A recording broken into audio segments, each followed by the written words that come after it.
I'm Emma, a 34-year-old who used to take pictures as a job. Now, I'm a full-time mom. My whole life used to be about capturing moments through my camera, but now it's all about taking care of my baby who's sleeping in the next room. But deep down, something doesn't feel right. Our house, which used to be our happy place, now feels empty. The fancy terrace where my husband Alex and I would chat in the mornings feels like it's mocking me with its emptiness. Even the garden, which we used to care for together, feels like it's silently witnessing the growing space between us. I remember the day I brought our baby boy home from the hospital. I expected Alex to be excited, maybe shed a tear of joy. Instead, he barely acknowledged us. He said he wasn't good with babies and needed time. It's not just about the baby, though. Alex seems different now. When he comes home from work, he looks tired and distant. One evening, as I tried to talk to him about it, he brushed me off, saying he was tired from work and didn't need a lecture. But I couldn't keep quiet. I told him I felt like I was raising our son alone. He looked at me coldly and asked what more I wanted from him. It hurt to hear him say that. I just wanted my husband back, the one who promised to always be there for me. But it felt like he was slipping away, buried in his work just like before. And then, one evening, he came home late again, avoiding my eyes as he walked in. "I'm just tired," I said wearily, feeling more drained than just physically exhausted. Alex grunted and tossed his keys on the table, complaining about work being a mess and saying I wouldn't understand. His sharp tone hurt. "You think I wouldn't understand?" I reminded him of the late nights we both endured when I worked in the studio. "I get it, but this feels different." "You're different." He scoffed and loosened his tie angrily. "Different how?" "Because I'm trying to provide for this family. Because I'm not jumping with joy every minute." I held back my initial response, carefully choosing my words. "It's not about providing, Alex. It's about being present. You barely look at your son. You barely talk to me. It's like you're here, but you're not." He finally looked at me, his eyes hard. "What do you want from me, Emma? I'm working hard every day, coming home to this." He gestured vaguely around the room, "and all I get is complaints." His words cut deep. "Complaints? Is that what you think this is, Alex? I'm worried about us, about you. I see how you avoid us, how you're pulling away. It reminds me of before." Alex's face tightened, his jaw clenched. "You're bringing that up again. I thought we were past that, Emma. I thought we agreed to leave that behind." I held our son closer, feeling his warmth against the cold atmosphere between us. "Leave it behind? How can I, Alex, when you're acting just like you did back then? The late nights, the distance, the silence, it's all too familiar." Frustration radiated from him as he threw up his hands. "So what, you think I'm cheating again? Is that it? You think I haven't changed?" The question hung heavily in the air, unwelcome and painful. "I don't know," I admitted, feeling lost and unsure of where we stood. "Alex, I don't know what to think. All I know is that something's not right, and it's tearing us apart," I said softly. He ran a hand through his hair, a telltale sign of his stress. "Tearing us apart. Maybe it's your constant accusations. Ever thought of that? Maybe it's you who's not letting us move forward." He shot back, then abruptly left the room, leaving behind a silence heavier than any argument. It was just another Monday afternoon when my phone buzzed with a notification. A message from someone I didn't recognize. Curious, I opened it, unaware that those few lines were about to shatter the fragile piece of my world. "Emma, you don't know me, but I think it's time you did. Alex has been living a double life, and I'm the other woman," it read. My heart stopped. This had to be some sick joke, but then I saw the pictures attached. Alex, not just with this woman, but with children, 3 of them, each bearing a resemblance to the man I called my husband. I was still reeling from the shock when Alex walked in, earlier than usual. "Back so soon?" I managed to say, my voice barely a whisper. He shrugged, clearly oblivious to the storm raging inside me. "Yeah, things were slow at the office," he replied casually. I held up my phone, the picture of him with that woman and the children filling the screen. "Slow? Huh?" Is this how you kill time? His face went white, the mask of indifference crumbling in an instant. Emma, where did you get this? He asked, his words heavy with worry.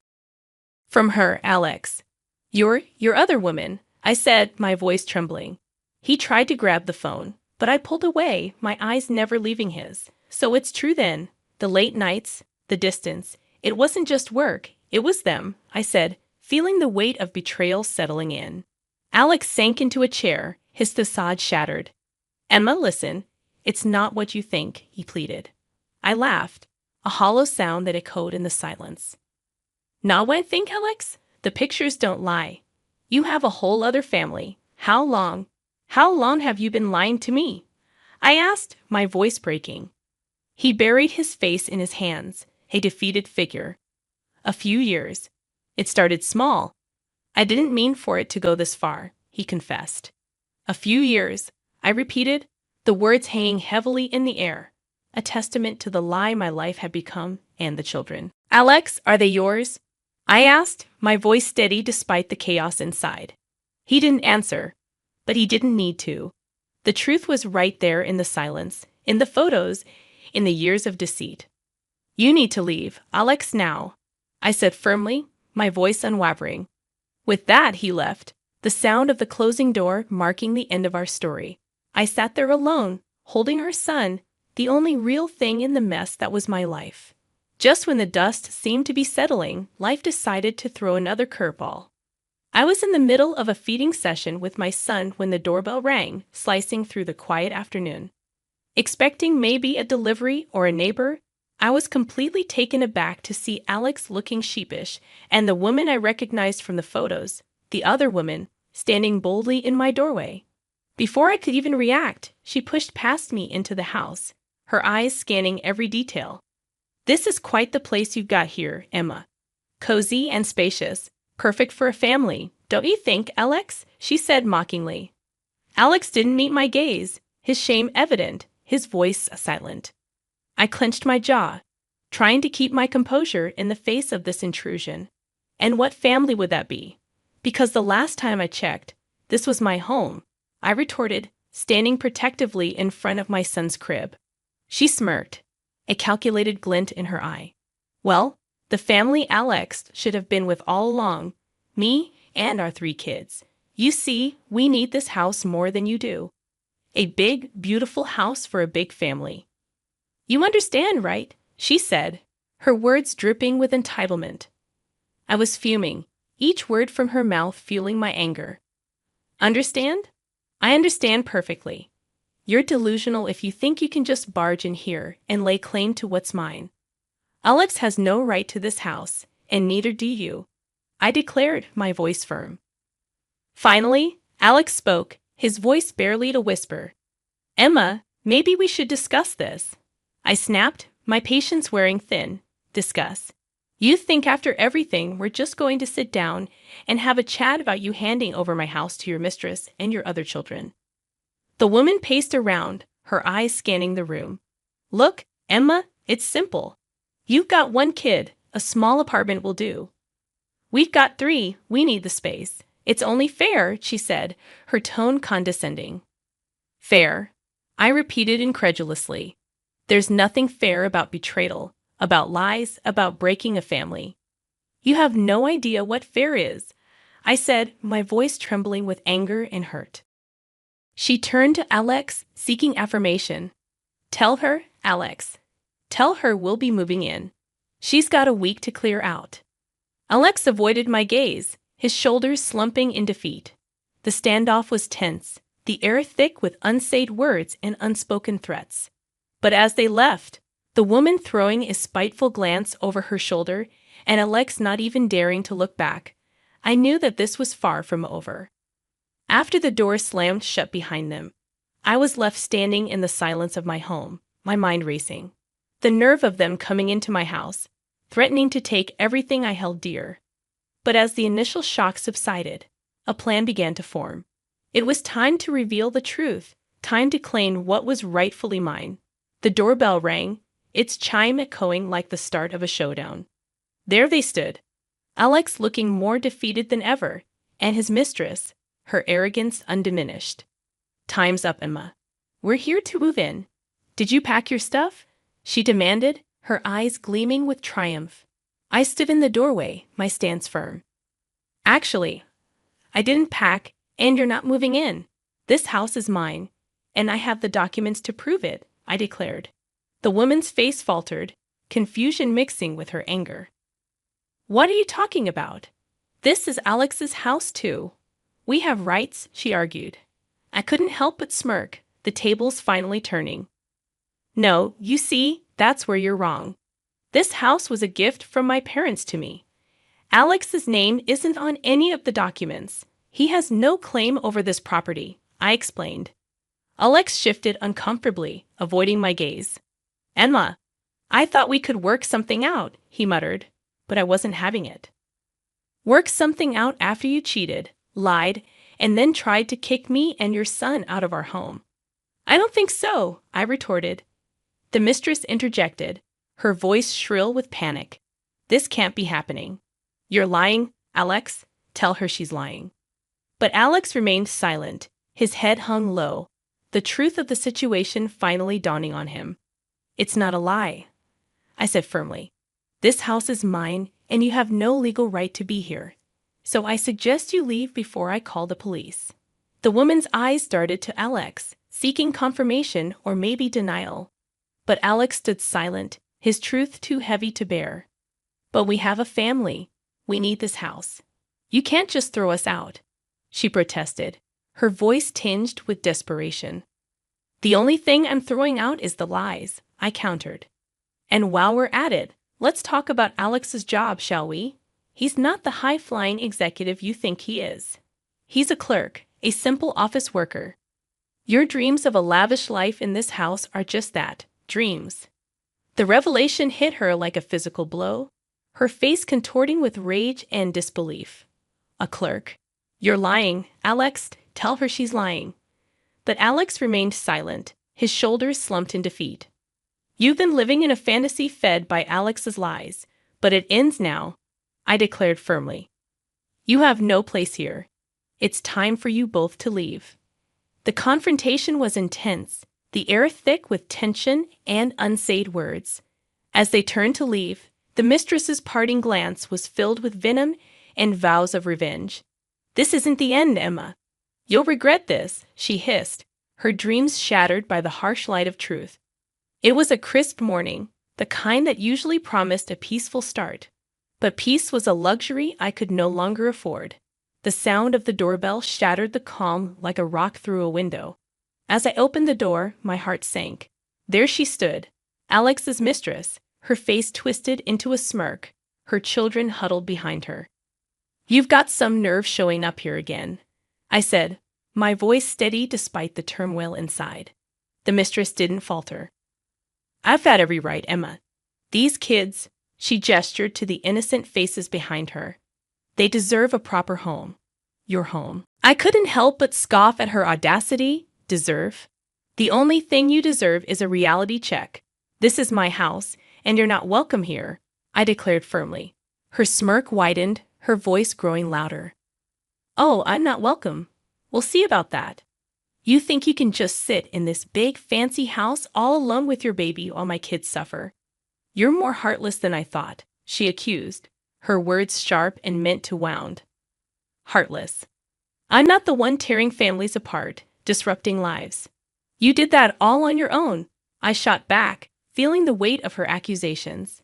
The neighbors, drawn by her shrill voice, had begun to gather, their whispers adding to the tension. She relished the audience, her theatrics reaching new heights. Look at this, folks.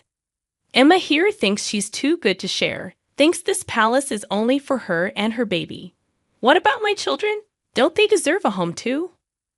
I clenched my fists, fighting the urge to slam the door in her face. Your children deserve better, that's for sure. Better than a mother who uses them as pawns in her twisted games, I retorted, holding my ground. She stepped closer, her eyes flashing with anger. You think you can judge me, Emma? You, who had everything handed to her on a silver platter. My kids have had to fight for every little thing in their lives, And now you want to deny them a roof over their heads. I shook my head in disbelief and anger. I'm not denying them anything. Their father, the man you stole from me, he's the one you should be looking at. He's the one who's failed them and you, I said, my voice trembling with emotion. The mistress's face reddened, her mouth opening and closing like a fish out of water. Alex promised us a better life. He promised we have this house. Are you going to stand there and tell me those were all lies? Her words hung heavy in the air, a painful reminder of Alex's betrayal. Promises from Alex aren't worth much these days, it seems. But one thing's for sure, this house isn't part of his empty promises. It's mine, and you have no claim to it, I declared firmly. She bristled, her composure slipping. I'm not leaving, Emma. Not until you do right by these kids. I'll camp out here if I have to. I'll make sure everyone knows what kind of cold-hearted witch lives in this mansion, she threatened, her eyes blazing with anger. I stared at her, the absurdity of the situation hitting me full force. You're going to camp out on my property? I don't think so. This is your last warning. Leave now, or I'll call the police, I warned, my voice firm. Her eyes darted around at the gathered neighbors, but the resolve in my voice must have hit a nerve. She gathered her children, her parting shot a venomous glare. This isn't over, Emma. You think you've won, but you've just started a war. The drama of the previous week still hung heavy in my home like a cloud, refusing to move on. I was Emma, a woman who thought she had seen it all, until the doorbell rang again, bringing a chapter I thought I had closed. There he was, Alex, standing on my doorstep, his face a mixture of regret and desperation. The sight of him after everything sparked a fury I hadn't known I possessed. What are you doing here, Alex? Haven't you done enough? I spat, my words sharp and unforgiving. He looked down, his hands fidgeting nervously. Emma, I need to talk to you. It's important, he pleaded, his voice strained with emotion. I crossed my arms, my stance unyielding. Talk? After you tried to take my home, after all the lies. You must be kidding, I said, feeling a surge of anger and betrayal. He swallowed hard, a man grasping at straws. Please, Emma, I made a mistake, a huge mistake. I see that now. I was wrong, he confessed, his voice filled with remorse. So wrong I couldn't help but laugh. I said, the sound bitter and hollow. A mistake? Is that what you call it? You destroyed our family, Alex. You chose her, chose that life. And now you're here. What? Asking for forgiveness. His eyes met mine, a glimmer of the man I once knew flickering in their depths. Not just forgiveness, Emma. I want to come back. I want to make things right. For you, for our son, he pleaded. The audacity of his request left me speechless. How could he stand there asking for a second chance, as if he could erase the past with a few words? You want to come back after everything? You think you can just walk back into our lives like nothing happened? I asked, my voice rising with every word. He nodded, a desperate man clinging to a lifeline. Yes, Emma, I know I don't deserve it, but I want to try. I'll do anything, everything, to make it up to you, to our son. I shook my head, the finality of my decision clear in my mind. It's too late, Alex. You made your choice, and now you have to live with it. We are moving on without you. His shoulders slumped, defeat etched into every line of his face. Emma, please don't do this. Think of our son. He needs his father. I felt a pain in my heart for the life we could have had, for the family that was broken beyond repair. He needs his father, and where were you? With her, with them. You're not the man we need, Alex. It's time you realized that. He stood there for a moment longer, a man lost in the ruins of his own making. Then, without another word, he turned and walked away, his figure disappearing into the night. The final pieces of my old life had fallen away, leaving space for something new, something mine. The divorce papers were signed, and Alex was now just a person from my past, a shadow that no longer darkened my door. He was ordered to pay alimony for our son, a small justice in the grand scheme of things. Sitting in my quiet living room, I reflected on the tumultuous journey. The phone buzzed, breaking the silence. It was Lisa, her voice carrying the latest gossip. "Hey Emma, you won't believe this. Alex and his mistress are crammed into a tiny apartment. Word is, they do nothing but fight day in and day out." I couldn't help but feel a twinge of vindication. "Well, can't say I'm surprised. You reap what you sow, right?" I chuckled. "True that. How are you holding up, though? All this must be tough." Lisa asked, her concern genuine. "It's been a ride, Lisa, but I'm getting there. Each day feels a bit lighter, a bit more mine," I replied. "You're the strongest person I know, Emma. And hey, if you need anything, I'm just a call away, all right?" Her words were a balm, soothing the lingering sting of the past. "Thanks, I really appreciate it." The conversation drifted to lighter topics, a welcome change. After hanging up, I gazed around the room. This was my space, my sanctuary.